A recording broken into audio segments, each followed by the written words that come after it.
Tonight, I'm being joined by the Executive Governor of Kebbi State, the Chairman of the Progressive Governors Forum, the APC Governors Forum, Senator Abubakar Bagudu. Thank you so much, Your Excellency, for joining us tonight on the program. It's a pleasure having you.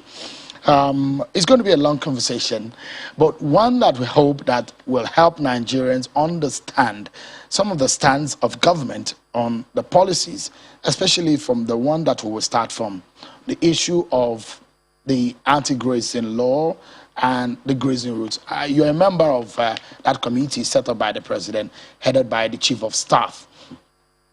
The question has been, why does a president, or why is the president looking in the direction of the grazing routes when I know in the Northern Governors Forum and the Governors Forum, you've agreed that ranching is the way to go. So why are we looking into the grazing routes? Thank you, Sean, and thank you for having me. Any president, particularly President Muhammadu Buhari, has a genuine interest in any issue that is causing conflict, that is causing misunderstanding. Thus, understandably, he approved the setup of a committee which is to identify grazing routes and to work with states and map them. It is not to trace grazing routes and recover them. It's to recognize the scale of the problem, because grazing reserves and grazing routes are deliberate efforts by governments before in recognizing that particular places need to be designated in order for grazing activity to take place. And this has happened as far back. The first laws were in 1965, the major, when we are even in regions rather than states. So, but combination of urbanization, combination of changes in land use, creation of states have affected the grazing reserves, have affected the existence of grazing routes, to the extent that no one today can authoritatively say this is the scale of this problem. And this problem is causing conflict.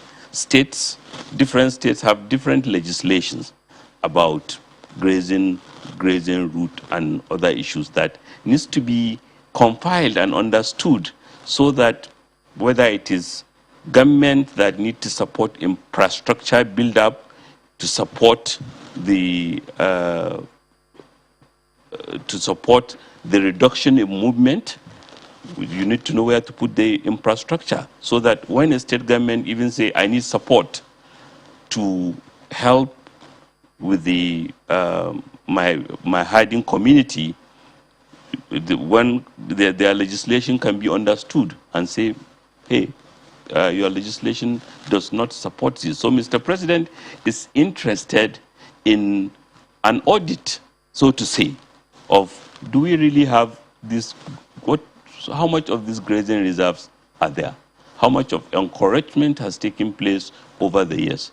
It is a voluntary and collaborative thing with the state. It's the states giving information on what the situation is in their states, what their laws are, so that this can help forge better understanding. Do we have reserves? People speak about, oh, we have spoken about ranching. Yes, what is a ranch? Ranching does not take place in air. It takes place on a piece of land. Ranches are as big as reserves, grazing reserves. In some countries, Australia, ranches, some ranches are bigger than many Nigerian states. So we are not talking about, we are talking about, then how do you know what is available, what can be supported to host those roving herding community who needs help to modernize. And that's why even before the committee, there is a National Livestock Transformation Plan. So this process will accelerate and help the identification of what is available that can support the National Livestock Transformation Plan, and is ably headed by the Chief of Staff to Mr. President, Professor Gambari, with ministers, two governors, the governor of Ebonyi, who chairs the National Livestock Transformation Plan, with the Deputy Chief of Staff to Mr. President, and ministers of water resources, environment, and agriculture. So, when we see the kind of energy and the resources that the president is putting into it, human or material resources, and as soon as the president made an announcement, and I understand that there are collaborations with about 25 states, and possibility what stakeholders want, the question is that, do we need that kind of energy when the governors have said, except if I'm getting the information coming from the Governors Forum or the Northern Governors Forum wrong, but the governors had clearly stated that they want ranching. So why look in the way? Because the conversation around the issue of go and map this grazing route. What do you understand by ranching? Maybe we should start from there. Absolutely. Maybe Nigerians can understand. I mean, are you in that practice? Are you from the culture where we have nomadic herders? Do you understand? Yeah. Are you from that culture? Yes. Does it still exist in Kebbi, for example? It does. Is it still necessary in this age and time? There is need for modernization. That has been established. Farming practices, livestock management practices, fishing practices needs to change with time. We need to support all these communities to get a better income from their activity, so that we remove drudgery from them. Livestock is not an exception. So modernization is something that there is a shared public interest to help those engaged in this activity modernize. And that's why I say, let's understand so that we are not using terminology wrongly. Whether we call it ranching, ranching requires designated pieces of land and mechanism of assessing those lands. A confined place where the animals can be put in one place. Is that right? But mind you, that's why I gave you the example of countries, Australia, US, UK, where a typical ranch can be 2,000 square kilometers, 10,000 square kilometers. You don't simply have the resources to fence it. Or rather, it requires a huge amount of resources to fence. It can be small, it can be big. So let's be very clear that whatever term we use, what we are saying is that there is need for identified, recognized places where this activity can take place, which will not interfere with other activities, particularly farming. Sometimes the ranch may host some farming activity within the ranch itself to support the grass that will be used by the animals. Sometimes not. Remember, look at the evolution of this. Most people start out as, I have a little bit, I have a farm, I have domestic animals. I use the waste from my farm and so on and so forth, and it escalates. Or rather, I have a farm, I have a neighbor who has animals who can manure my farm. Then chemical fertilizer came about, it disrupted that. If you go to any country in the world, UK, for example, even with their limited land mass, a lot of land is still used. It is still used jointly to house animals and to also graze them openly. But maybe courtesy of an article by Tope Ajayi in the Kabul newspapers recently, he refreshed our memory about a farming practice, cattle farming practice survey in the UK, where he said that about 87% of farmers in the UK still use combination of housing and open grazing. And about another 34% of them use rent other farms in order for their cattle to graze. So this is an evolutionary process that has taken years to. There have been times when the nomad, the cattle herder, is welcomed by the farmer who is looking for manure on his land. Now maybe not necessary again because of the advent of chemical fertilizer. It used to be a harmonious relationship. That explains, for example, why one of what sociologists describe as an institutionalized joking relationship, one of the longest standing institutionalized joking relationship between Tibis and Fulanis, because there was a time when the most proud friendship of a Tibi farmer is a Fulani who will come and manure, but that can no longer take place. So we need to support both the Tibi farmer and the Fulanis to recognize change and deal with it. All right, because the energy, again, I mentioned energy and the resources that is being put into these, and which is causing a lot of suspicion. Some had argued that animal husbandry is a business endeavor. Yes. Just like any other business in the country. Yes. So why is this taking the federal government a special attention? I mean, to focus on giving a particular or a special subvention or a special attention to a certain set of people in trying to make their trade function very well? Good.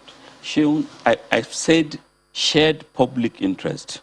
We have interest historically to make our farmers do better.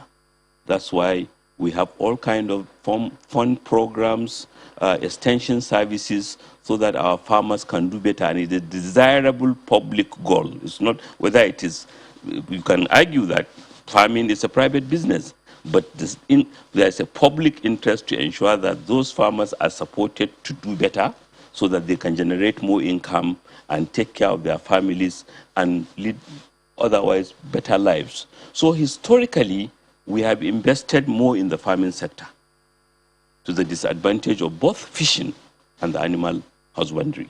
So maybe it's not energy, it's recognition that, hey, hang on, we haven't done as well in this sector. Maybe because also again, Governor, he has gone, it's had a security dimension. Can I finish? Okay. Sorry, I just wanted to help your thought. And maybe we realize that we could have done also better for this class, because maybe we have not been mindful that in state creation, in urbanization, land or process that is being used in this industry is changing. And to help modernize so that Nigeria can benefit, Nigeria can generate more value from this important sector, we need to do more for the sector. And more so, now it's even linked to a security issue, thus bringing out more sense of urgency in doing so. So yes, but it's a private industry, but there is a public interest to support those in our private industry. If we can support those in the banking sector with 5 trillion to save the banks from collapsing, I don't think we are doing any disservice. We are doing more service to support our farmers, support millions in the animal husbandry sector, and support our fishing communities as well. Are you worried that this also has some ethnic undertone? Regrettably, and maybe stripped of that ethnic undertone, you and I can help contribute to solution better. Because Nigeria is a country where everyone should be free to live wherever he chooses to live. I have in my state people, I have Kebi Yorubas, I have Kebi Igbos, and that's good. You and I today, maybe Channel's station is sitting on a land that maybe 50 years ago belonged to a Bwari farmer, and today we don't even know where he or she is, because legislation and land and federation had allowed us to move into Abuja, build homes, build hotels, build offices, and that's a federation. And we are proud to be residents of Abuja, irrespective of our ethnicity. So for that reason, any ethnicity should be able to live in any community within the rules of the community. And I have been to Ogun about 4 months ago on this issue. And one of the Kabias spoke eloquently. He said, the Fulanis have been living with us for 200 years. And we have been living together very well. But the land is no longer enough for both of us. That's what we need to understand, that the land is no longer enough for all of us to do things the way we used to do them. So how do we support all activities to modernize, to generate value so that those in them can contribute to national output more, and then the conflict-causing behavior can be eliminated. Equally, I was in Ondo State.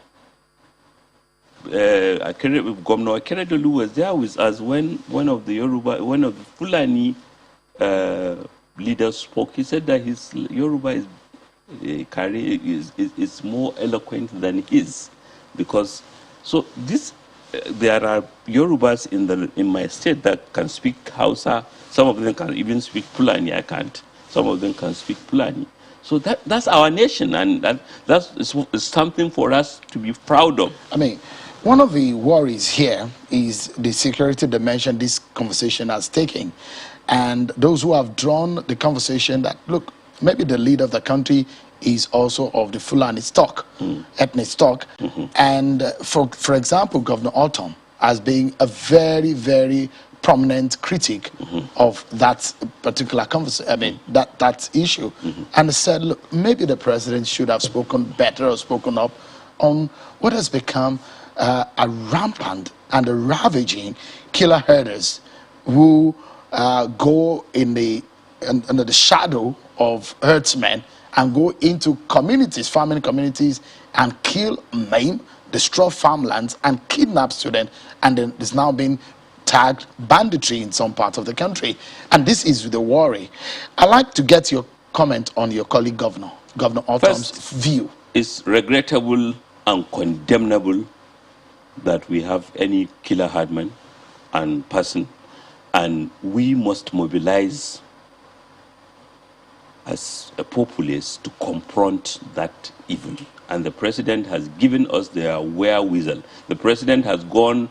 There was once when the president was quoted as saying that everyone found with an AK-47 should be shot. And the media took him on, criticized him on that. So you can't be more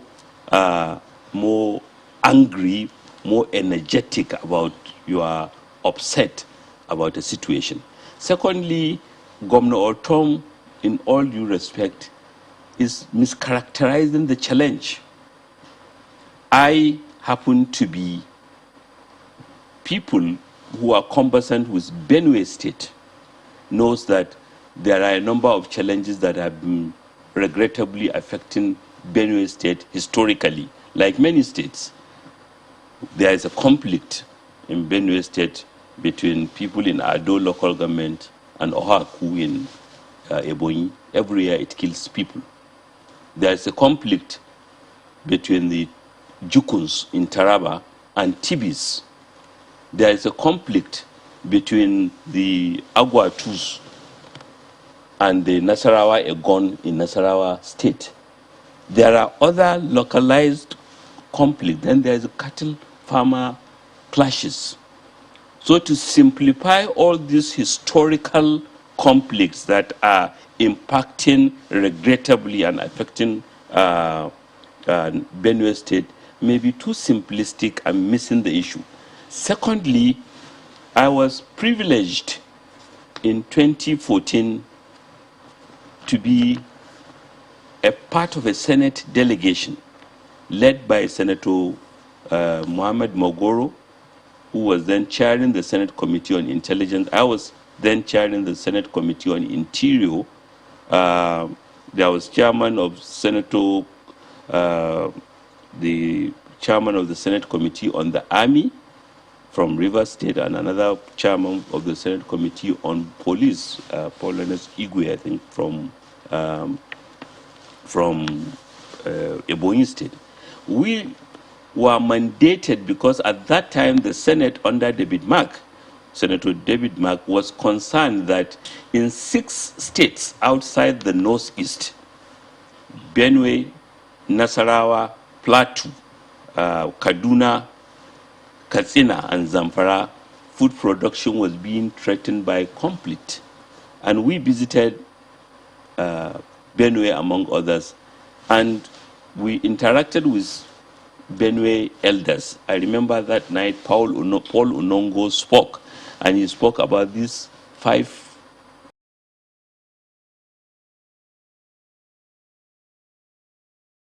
in Benue State. Equally, I am friend to Governor Suswan. He was attacked sometimes again in 2014, and I was in Benue to commiserate with him. He was not attacked. He told us he was not attacked by Fulani herdsmen. I was at a book launch by Professor Mabendega Jibo in Makurdi, where I was chief launcher to one of his books, Ethnic Conflicts. And he described how historically there are so many conflicts, which is a combination of this. So for Governor of Trump to simplify these problems as just problems between or instigated in the last 6 years of President Muhammadu Buhari, I think is uncharitable or even condemnable. All right. Let's take a breather, Governor. Thank you. Well, there is more to talk about the solutions to the problems, because not only talking about the problems, we need to talk about the way out of these problems. And we get the benefit of your experience as a sitting governor, a former lawmaker, and the chairman of the APC Governors Forum. Senator Bagudu is still with us on the program. Don't go anywhere, because we'll be right back after this timeout.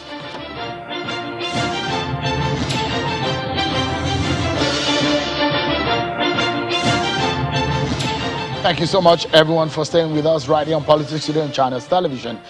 Senator Abubakar Bagudu, the governor of Kebbi State and the chairman of the APC Governors Forum, is popularly called the Progressive Governors Forum, is our guest tonight on the program. And we've been talking about the way forward in this very touchy issue of anti-grazing law, the grazing routes, and the farmer herders clashes and the banditry that we're seeing in some part of the northwest region of the country. Thank you so much, Your Excellency, for your time today.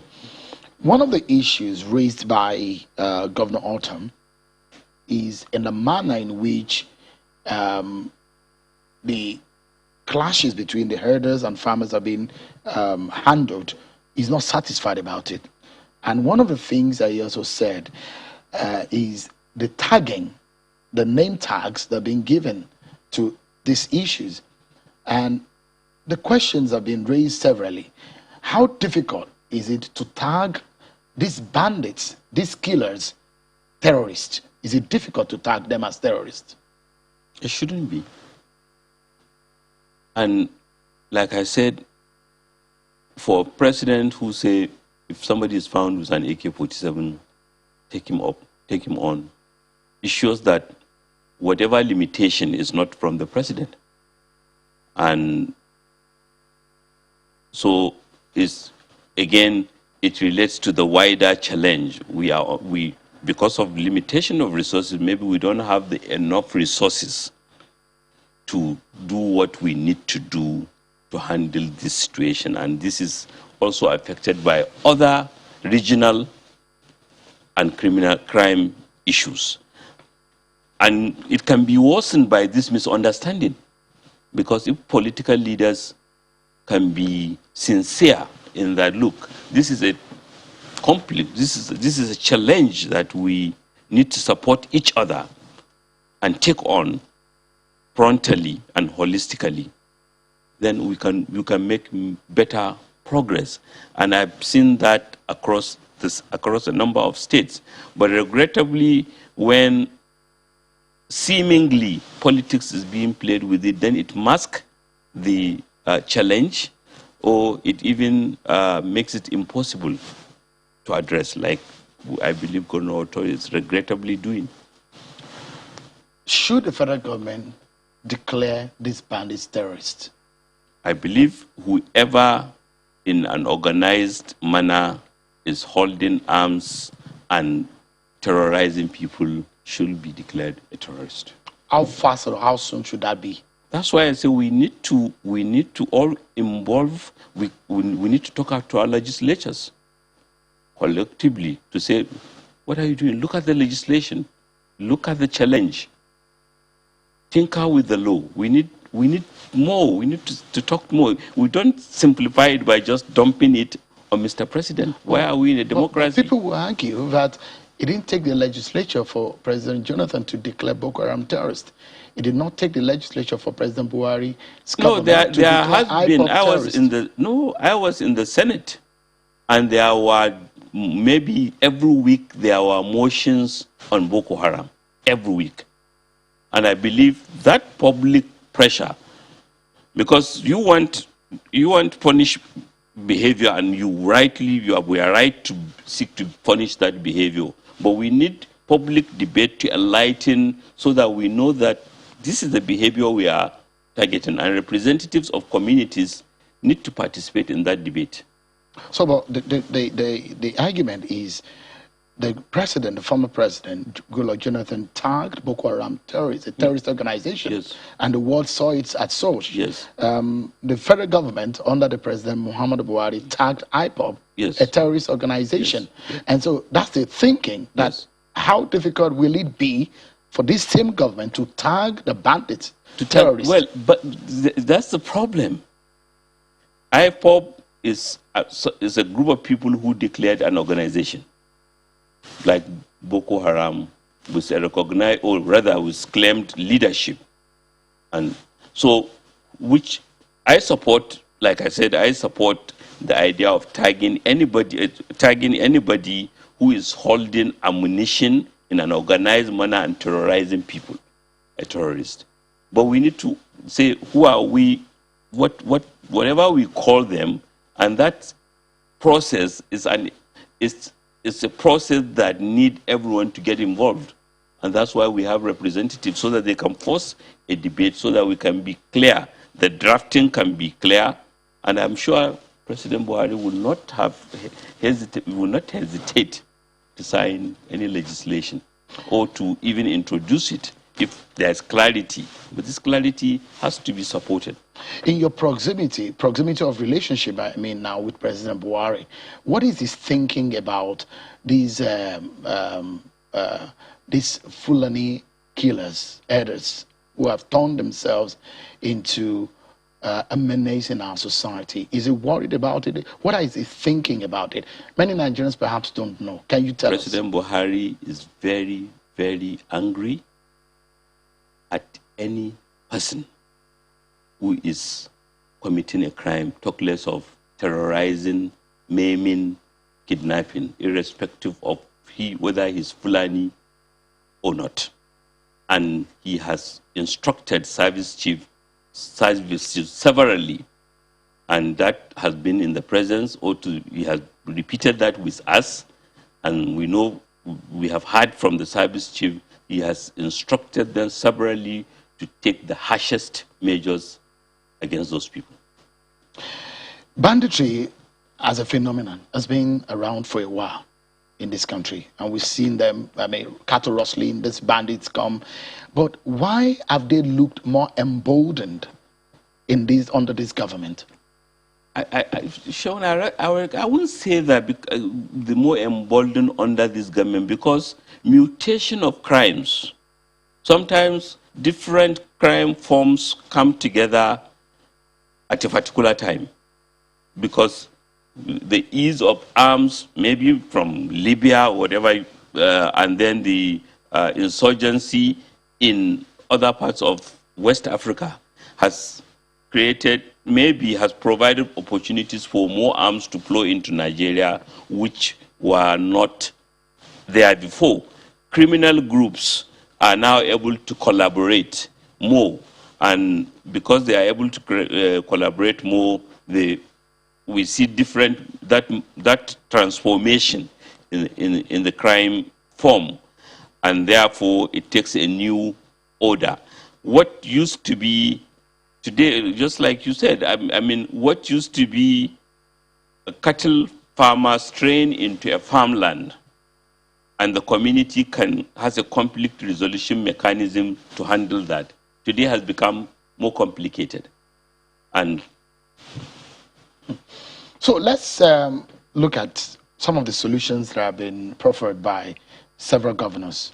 The governor of Sokoto yesterday, the governor of Katsina, Governor Masari, 2 days ago, they've come up with executive orders banning movement of cattle in trucks, movement on some highways. These executive orders are signed.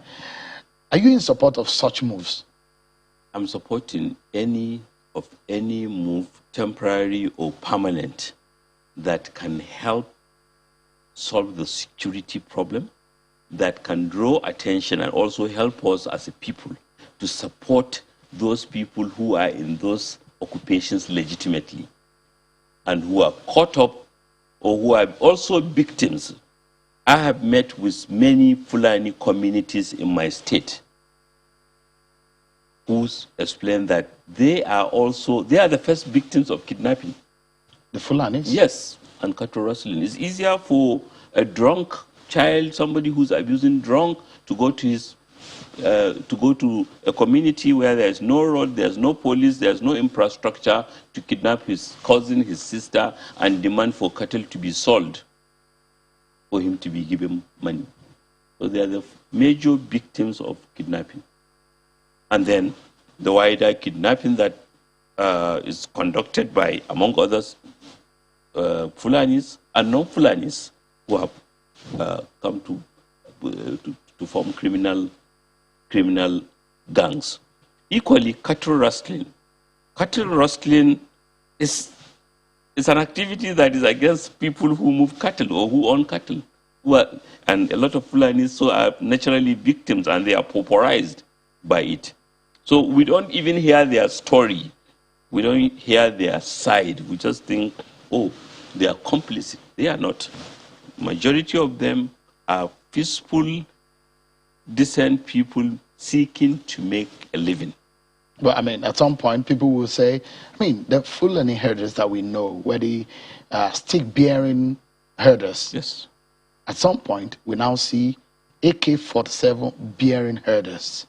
Yes, shown, and that's why I say we need to be more open in discussing this, so that we can really.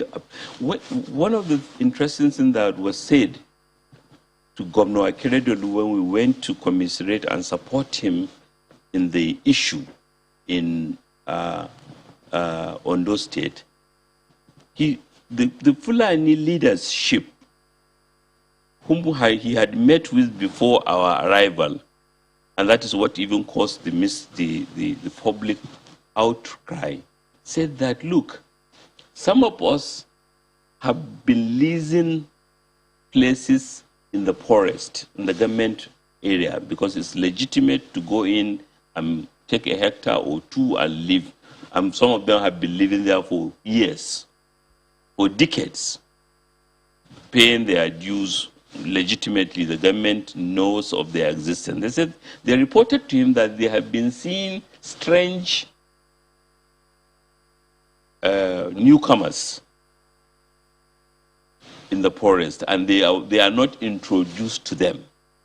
And it was the decision, their offer to support the government in removing those strange newcomers, that was reported wrongly as Fulanis are being sent away from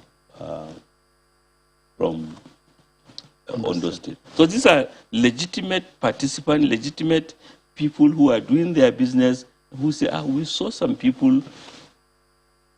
You think we have been terribly infiltrated by foreigners? I think there is a foreign element, because we are indistinguishable. I lived in Lagos where there are Togolese there, where there are Ghanaians there, where there are Cameroonians there. And inevitably, our crime pattern, particularly when carjacking was a serious issue, most of cars are allegedly taken to the neighboring countries. So, equally with the Fulanis, Nigeria is a big country. There is a Sahelian problem. Some of these Fulanis have been used, or their grandparents have been used to come into Nigeria to graze. But now they come, perchance some of them will join criminal gangs. And they will learn from also other local criminal gangs. And then that creates an explosion. Some of the suggestions have been made, for example, from someone like the governor of Zamfara State, Governor Matawale, is that the president should declare a state of emergency on the issue of security, especially in the northwestern region of the country.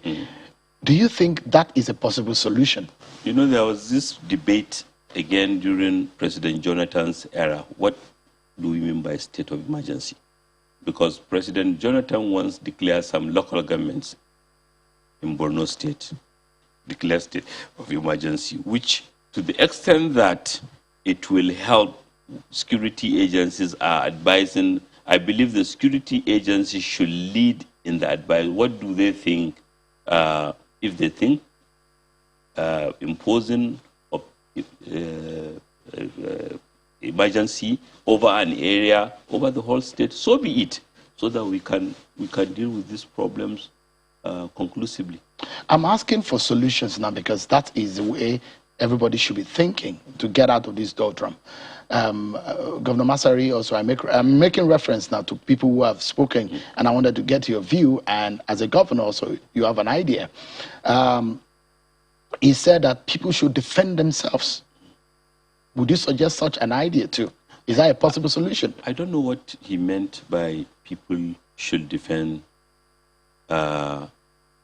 themselves, because in any case, we have the collective interest to be vigilant, to support security agencies, also to support them in such a way that they will function more effectively. We have from guards in our communities, from vigilantes, from different community policing organs. We are increasingly having cooperative and community-driven support to do more, and I believe that's a good that's a good evolution. So you suggest you're supporting also that every citizen should be ready to defend themselves there is an imminent attack, especially from these bandits. I believe that we should, as a people in all our communities, be more vigilant and be ready to help the security agencies in whatever way they call upon us to do. We can't not bearing arms. No, I'm not suggesting the bearing of arms. What would be the biggest solution that you'll be giving Nigerians on this issue of banditry and this killing spree that we've seen? There's a big resource problem. We are a country of about 210 million people, even in spite of prudent financial management, even in spite of the money, the resources available to do everything is limited as a proportion of our size. And because of that, there has been decades of underinvestment in security. There has been decades of underinvestment in infrastructure that can help eliminate or support the elimination of these crimes. So we need to support government more. What do I mean underinvestment? Brazil is a country of about 210 million, slightly, maybe more, just about the size of Nigeria in terms of population. But Brazil's federal budget is over $650 billion. Our federal budget is under $30 billion. So maybe last year was good, this year was good, we have 33 to 35 billion dollars federal budget. So definitely we are not doing enough. So we are not funding security enough. We are not funding, we need resources to invest more in the farmers. We need more resources to invest more in the animal husbandry sector and in the fishing sector, so that all those participants can do more and earn better livelihood and support themselves and conflict causing behavior. Of course, in the last 6 years, a lot has been done by President Muhammadu Buhari has directed, and the central bank has pumped in more money. But we need, particularly you people with the bigger voice, needs to call attention that we need quantums of money, and we should support government in its effort or in any effort to raise those quantums of money for modernization. As we wrap up now, I need your quick interventions on a couple of issues because of the limited time that we have left. The first one is the banning of cattle transportation across the region by the southern governors. Do you support it? I don't think southern governors have called for the banning. They said that the movement of cattle from the to the southern region. We have always been a nation of laws. Even when farmers and nomads were moving animals across the country, there was a clear understanding that your cattle should not graze in somebody's farmland. And if you do, there should be consequence. That states are saying we are doing anti-grazing laws now does not suggest that in the past it was okay for you to stray in somebody's farm and destroy it. Maybe the conflict resolution mechanism that exists is weak, and therefore, understandably, legislation should improve with time. And perhaps finally, you are the vice chairman of the National Food Security Council. Yes. There is an existential threat on food production in Nigeria, and there are fears about the issue of availability of food. Do you see this, and what is the solution? Well, the existential threat is very, very harsh word to use because the farming communities have been attacked. They cannot go to their farms. Yes, regrettably, but more progress has been made. A lot of people in Borno State, for example, have returned to their communities, and from what the governor is telling us, we are looking at a bumper harvest, more than any that has been seen in the last 10 years. In other communities have improved, have expanded production. The availability of financing support, anchor borrowers support, interventions by homeschool feeding program has mobilized production, and farmers are increasingly recording higher yields, which is compensating for the security-related challenge. All right, we need to close now. I understand that we have just about 40 seconds, but I'll take you to politics and quickly. Where do you think the presidency should be zoned in 2023? From Nigeria. Of course, in Nigeria. After President Buhari, where is your party zoning it? We will get a progressive who will continue with President Buhari's ideals. Do you think that Nigerians still support your party? Oh yes. That came with a lot. Oh yes. We have 3 governors that joined. We have Senate. The National Assembly has expanded with APC members. House of Reps has expanded. Former this, former that, and more ordinary Nigerians are finding that after all, we are being sold. This President Buhari is a good leader, and will continue to support him and his party. Your name has been mentioned in some quarters, perhaps for president in 2023. How true is that? No, it's not correct. that I can tell you is not correct. But will the presidency go to the north for the APC? The APC will work hard to ensure that we produce a presidential candidate that will continue in the ideals of President Buhari, that will be supported by all Nigerians. And that will be from the south or from the north? He will be a Nigerian, definitely. Thank you. Governor Abubakar Bagudu, Governor of Kebbi State, and the chairman of the APC Governors Forum, the vice chairman of the National Food Security Council, talking to us about some of these very important issues. Thank you so much for your time. Thank you, Sean. I appreciate it. Thank you very much. Well, that's our show for today, everyone. Many thanks for watching. I'm Sean Kimbale. Bye-bye.